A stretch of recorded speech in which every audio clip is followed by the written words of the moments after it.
bikurikiraho. Iyi ngingo rero ya 15, inkomane, tuzi ko inkomane nk'uko twabibonye muri ya magambo batubwiye ngo isangano n'inkomane, ahantu hose imihanda yaba ihurira, aho umuhanda waba utungukira mu wundi no mu maharakubiri y'inzira nyabagendwa. Rero baratubwira ngo umuyobozi wese ugiye kugera mu nkomane agomba gukoresha ubwitonzi buhagije bujyana n'uko aho ageze hameze, kandi akareba neza niba umuhanda agiye kwinjiramo utarimo inkomyi, akagenda agabanya umuvuduko akurikije uko asanga atabona neza, kandi byaba ngombwa agatanga ikimenyetso cy'uko ageze hafi. Niba wari uri mu muhanda ukaba ugiye kuwuvamo winjira mu wundi, niho rero muri iyo nkomane ugomba kugendana ubwitonzi buhagije, ukagenda ureba neza niba umuhanda ugiye kwinjiramo utarimo inkomyi, ukagenda ugabanya umuvuduko, byangombwa ugatanga ikimenyetso cy'uko ugeze hafi, nko kuba wavuza nk'ihoni kugira ngo nyine bamenye ko nawe ugiye kwinjira muri uwo muhanda. Ngo umuyobozi w'ikinyabiziga agomba by'umwihariko kwegera isangano agenda ku buryo ashobora guhagarara kugira ngo ibinyabiziga bitambuka mbere ye bihite, ndetse n'ibimenyetso by'umuriro bimwemerera gutambuka, ntashobora kwinjira mu isangano iyo ikinyabiziga cye gishobora kuhagarara kandi kikabuza guhita ibinyabiziga bigenda mu muhanda usanganye. Mu masangano ntabwo kuhahagarara byemewe. Rero umuyobozi w'ikinyabiziga agomba by'umwihariko kwegera isangano agenda ku buryo ashobora guhagarara kugira ngo ibinyabiziga bitambuka mbere ye bihite. Hari abagomba gutambuka mbere y'abandi mu gihe bageze mu masangano, rero ugomba kugenda witonze, ndetse n'ikimenyetso cy'umuriro ziriya za feruje naho zaba zikwemerera gutambuka ntiwatambuka.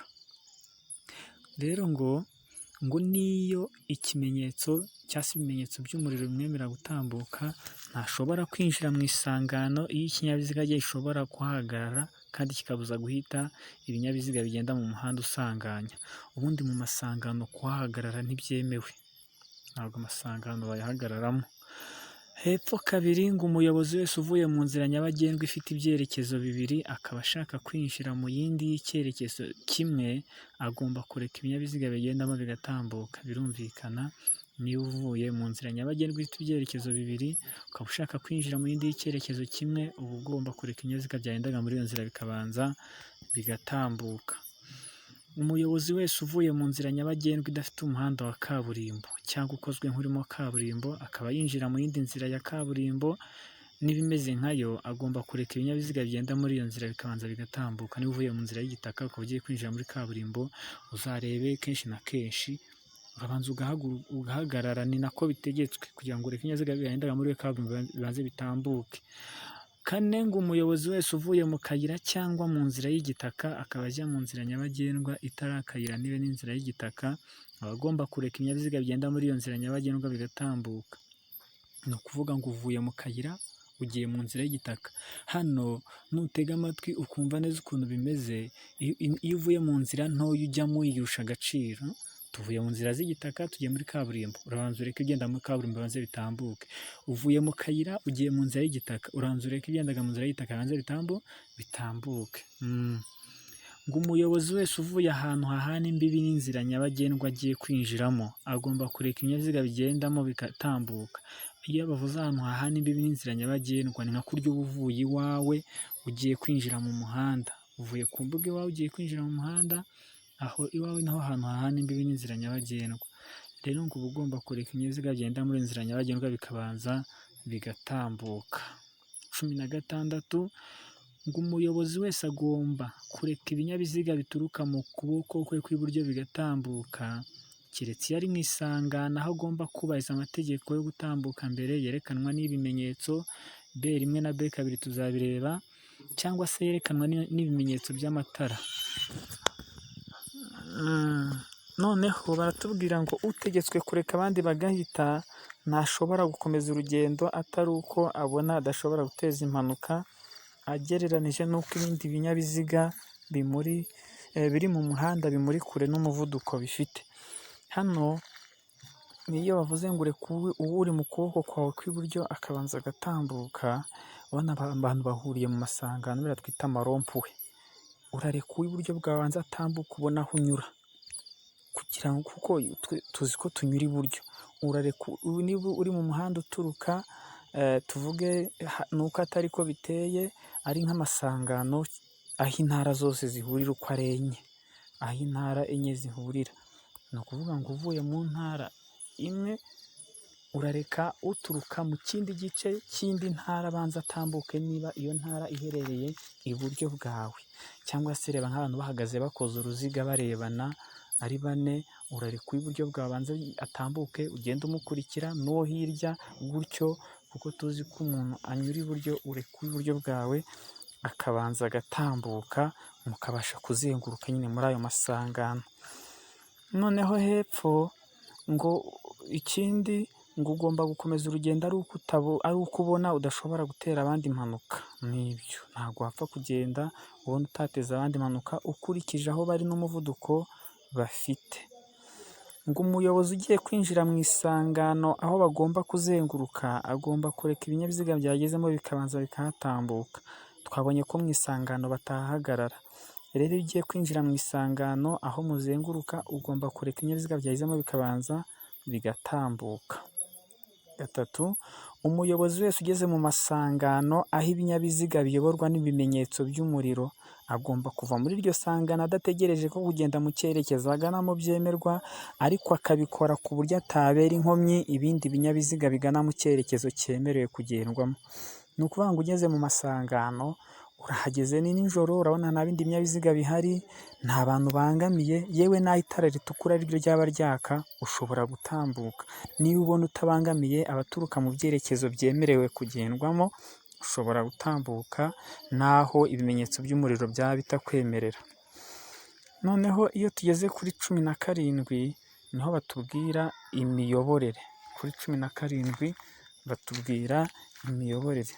Icyo batubwira rero ku miyoborere kuri 17, ngo umuyobozi wese ushaka kugira aho agana ntashobora kubigira atabanje kwiringira ko naza kubigira ataza guteza ibyago cyangwa ngo abere inkomyi abandi bagenzi, baba abamukurikiye, abamuri imbere, cyangwa se abagiye kubisikana, akabigira akurikije uko abandi bagenzi bari mu muhanda aho bagana ndetse n'umuvuduko bafite. Ni ukuvuga ngo umuyobozi wese ushaka kugira aho agana ntashobora kubigira atabanje kureba ko cyangwa se kwiringira ko naza kubigira ataza guteza ibyago cyangwa ngo abere inkomyi abandi bagenzi.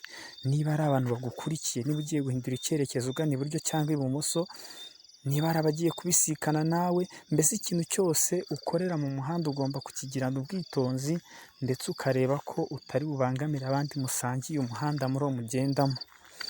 Ubwo bwitonzi rero ngo ni nako bigenda nko ku muyobozi wese uvuye ku murongo w'ibinyabiziga cyangwa se uwugiyemo, ugana ibumoso cyangwa iburyo, ugana mu muhanda, uwambukiranya umuhanda, ukase ibumoso cyangwa iburyo agira ngo anyure mu yindi nzira nyabagendwa, cyangwa se kugira ngo yinjire ahantu hahana imbibi n'inzira nyabagendwa, uvuye aho yari amaze umwanya munini ahagaze, uhaguruka aho yari ahagaze akanya gato, uwihindukira cyangwa se usubira inyuma. Ibyo ni ibikorwa byinshi bikorerwa mu muhanda uba usabwa kubikorana ubwitonzi.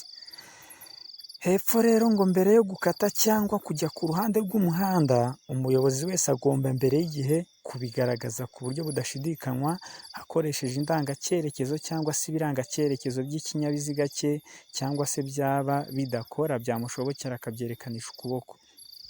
Tuzabibona ku ngingo ya 44 na 45 ku bijyanye no guhindura icyerekezo n'umuvuduko. Mbere yo gukata ujya iburyo cyangwa ibumoso uba ugomba kubanza ubigaragaza rero ukoresheje amatara ndangacyerekezo y'ikinyabiziga cyawe, yaba ntayo ukabyerekanisha ukuboko. Hari igihe bakubaza ngo uhindura icyerekezo abigaragaza akoresheje amatara ndangacyerekezo gusa, ntabwo ariyo yonyine, ahubwo ushobora kuba mu gihe yaba adakora wabyerekanisha ukuboko.